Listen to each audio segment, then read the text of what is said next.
ऐन कुंभमेळ्याच्या तोंडावर नाशिकच्या पुरोहित संघामध्ये 2 गट पडलेले आहेत। विद्यमान अध्यक्ष सतीश शुक्ल यांच्या विरोधात अविश्वास ठराव आला आणि नवीन अध्यक्षांची नियुक्ती करण्यात आली। ते चंद्रशेखर पंचाक्षरी आहेत। का एवढी वेळ आली की अविश्वास ठराव आणावा लागला? जय श्रीराम, गंगा गोदावरी माता की जय। त्याला एक ना अनेक कारणं आहेत। कुठल्या एका गोष्टीमुळे हे झालेली नाही ही गोष्ट। अनेक वर्षांपासून ही खतखत प्रत्येक सभासदाच्या मनामध्ये होती आणि ते निमित्त मात्र काही होऊन हे सर्व बदल घडले आहेत। थेट अविश्वास आणायचा आणि तुम्ही जी बैठक त्या दिवशी बोलवली होती ती बैठकच बेकायदेशीर असल्याचं सतीश शुक्ल यांचं म्हणणं आहे। नाही, आम्ही कायदेशीररित्या आणि नियमानेच आम्ही बैठक बोलवली। बैठकीला पुरोहित संघाचे सचिव, त्यानंतर विश्वस्त आणि कार्यकारी मंडळातले सभासद म्हणण्यापेक्षा पदाधिकारी आणि सर्व पुरोहित संघाचे सभासद उपस्थित होते आणि ती बैठक वैध आहे का अवैध आहे हे धर्मदाय आयुक्त ठरवतील। अध्यक्षांना त्या संदर्भात तुम्ही कुठली कल्पना दिली नव्हती असं त्यांचं मत आहे। अध्यक्षांनी खरं तर बैठक कॉल करायला पाहिजे होती पण तसं झालं नाही। त्यांचे चिरंजीव प्रतीक शुक्ल हे सकाळी भेटले आणि ते माझ्याशी या विषयावर बैठकीच्या बाबतीत चर्चा करत असताना मी त्यांना म्हटलं की बैठक ही संध्याकाळी आहे आणि त्या बैठकीतच आपण जे काय आहे ते बोलू। आणि बैठक जेव्हा आम्ही घेतली संध्याकाळी त्यांची अध्यक्षस्थानी खुर्ची पण आम्ही रिकामी ठेवली होती आणि आमचे 2 सभासद जे आहेत पिंटूजी दीक्षित आणि बंडू काका देव या दोघांनाही त्यांना बोलवायला पाठवलं होतं। ते खाली असून सुद्धा वरती आले नाही। पण याचं कारण म्हणजे मुख्यमंत्र्यांसोबत जी बैठक झाली होती नाशिकमध्ये त्या बैठकीत तुम्हाला कोणाला तिथे नेलं नाही म्हणून ही संपूर्ण खतखत होती। नाही, अतिशय चुकीची ही गोष्ट। असा कुठलाही विषय नाही। मी स्वतः भारतीय जनता पार्टीचा पदाधिकारी आहे आणि मी वाटेल तेव्हा आमच्या जे माननीय मुख्यमंत्री आहे देवेंद्रजी फडणवीस यांना भेटू शकतो। त्यामुळे असं कुठलीही गोष्ट नाही आहे की त्या विषयावरूनच ही गोष्ट झाली। एक ना अनेक विषय असा जर वेळ आली तर आम्ही पत्रकार परिषद घेऊन ते जाहीर करू।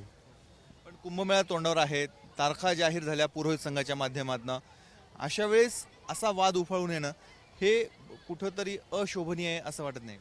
नाही, अजिबात नाही। हा एक कल्ली कारभार चाललेला होता आणि संपूर्ण पुरोहित संघाचा याच्यावर रोष होता। हे काही मी एकट्याने नाही केलेलं, आमच्या सर्व सभासदांचा याच्यात सहभाग आहे आणि 100-125 लोक त्या बैठकीला उपस्थित होते। त्यामुळे ही बैठक वैध आहे का अवैध आहे हे धर्मदाय आयुक्त ठरवतील। ते आव्हान देणार आहे तुमच्या नियुक्तीला? त्याबद्दल मी काही सांगू शकत नाही। काय नेमकी खतखत होती? तुम्ही अनेक वर्षापासून इथे काम करता। गंगा गोदावरी माता की जय। आजपर्यंत गेले 3 दशकाहून अधिक काळ सतीशराव शुक्ल यांनी पुरोहित संघाच्या अध्यक्षपदामध्ये घालवला। 6 कुंभमेळे त्यांच्या अध्यक्षतेखाली या ठिकाणी पुरोहित संघाने पार पाडले।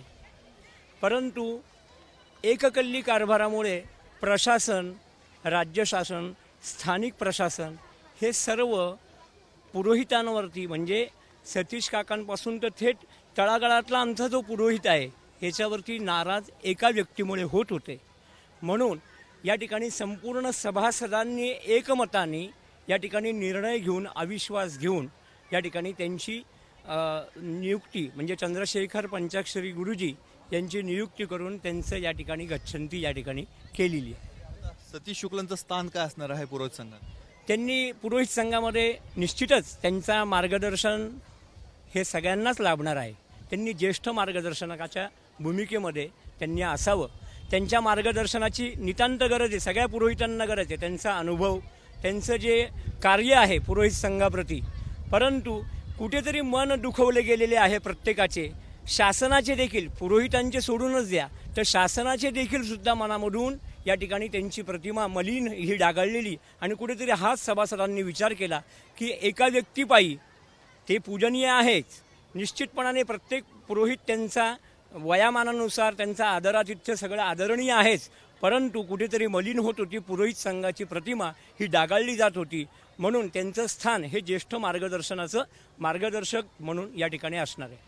बाजूला रामतीर्थ समितीच्या माध्यमातून गोदावरीची आरती सुरू होती, तुमच्याकडनं त्याला विरोध देखील झाला होता पुरोहित संघाकडनं. तो विरोध यापुढेही कायम राहणार आहे? नाही, आम्ही आमच्या भूमिकेवरती ठाम आहोत, ते त्यांच्या भूमिकेवरती ठाम आहेत. आणि इथून पुढे महाआरती हा विषय जो आहे हा आमच्या जे अध्यक्ष नवनिर्वाचित नियुक्त झालेले आहे त्यांच्यामार्फत जो निर्णय येईल त्या पद्धतीने पुढे मार्गक्रमण करू. सध्या आमच्या पुढे पुरोहित संघाचे जो विषय चाललेला आहे तो आहे आरती हा विषय. आपण येणाऱ्या काळात याच्यावरती आपण चर्चा करू. त्यांचे काही सदस्य तुमच्या बैठकीला होते, यावर त्यांनी आक्षेप घेतला. नाही हे बघा, ते म्हणत जरी असले ते त्यांचे सदस्य आहे, ते आमचे मार्गदर्शक वेदमूर्ती शांताराम शास्त्री भानुसे जे आहे ते पुरोहित संघाचे प्रवक्ते आहेत. त्याच्यासोबत वेदमूर्ती दिनेश शास्त्री गायधनी हे पण आमचे प्रवक्ते आहेत. ते राम मंदिराच्या प्राणप्रतिष्ठेच्या पूजेला अयोध्येला पण उपस्थित होते. अशा व्यक्ती ज्या काही कुठल्या संस्थेपर्यंत सीमित नाही आहेत. त्यामुळे जर कोणी असा आक्षेप घेतोय तो अतिशय चुकीचा आहे आणि असा आक्षेप घेऊन कुठल्या संस्थेला या विषयामध्ये ओढू नये असं माझं प्रामाणिक मत आहे. हे आहेत अध्यक्ष, नाशिकच्या पुरोहित संघाचे नवनियुक्त अध्यक्ष आहे. आता पुरोहित संघाची धुरा हेच सांभाळणार असल्याचा त्यांचा दावा आहे. सतीश शुक्ल ज्यांची पदावरनं हकालपट्टी करण्यात आलेली आहे त्यांच्या विरोधात अविश्वास ठराव आणण्यात आलेला होता, ते आव्हान देणार आहेत. मात्र धर्मदाय आयुक्तांच्या कार्यालयामध्ये नेमकं काय होतं आणि कोणाच्या बाजूमध्ये पारड्यामध्ये मत पडतं हे बघणं तेवढंच महत्त्वाचं आहे. कॅमेरामॅन किरण कटारेसह मुकुल कुलकर्णी, एबीपी माझा, नाशिक. एबीपी माझा, उघडा डोळे बघा नीट.